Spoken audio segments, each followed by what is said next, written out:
সম্প্রতি আলোচিত content creator ও অভিনেতা হিরো আলম তার তৃতীয় স্ত্রী রিয়া মনিকে তালাক দিয়েছেন। এরপর রিয়া মনি সম্পর্ক নিয়ে মন্তব্য করেছেন হিরো আলম। তিনি জানান, রিয়া মনির কারণে তার সংসার ভেঙে গেছে এবং তার পিতার মৃত্যুশয্যায় থাকা অবস্থায় রিয়া মনির ম্যাক্স রাজুর সঙ্গে ড্যান্স ভিডিও বানানোর বিষয়টি তাকে মর্মাহত করেছে। হিরো আলম জানান, এই কারণে আমি রিয়া মনিকে তালাক দিয়েছি।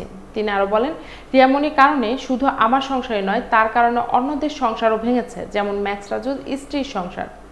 ম্যাক্স রাজুর স্ত্রী ইতি এই সময় বলছিলেন, আমার স্বামীর নাম মুখে নিতে আমার ঘেন্না লাগে। রিয়া মনিকে ধন্যবাদ যে আমার জীবন থেকে তাকে সরিয়ে নিয়েছে।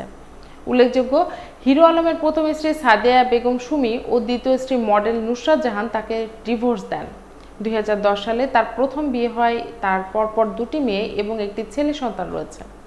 2019 সালে যৌতুকের দাবিতে মারধরের অভিযোগে হিরো আলম গ্রেপ্তার হয়েছিলেন। এ ঘটনা নিয়ে হিরো আলম এখন এক সংবাদ সম্মেলনে বিস্তারিত কথা বলেছেন।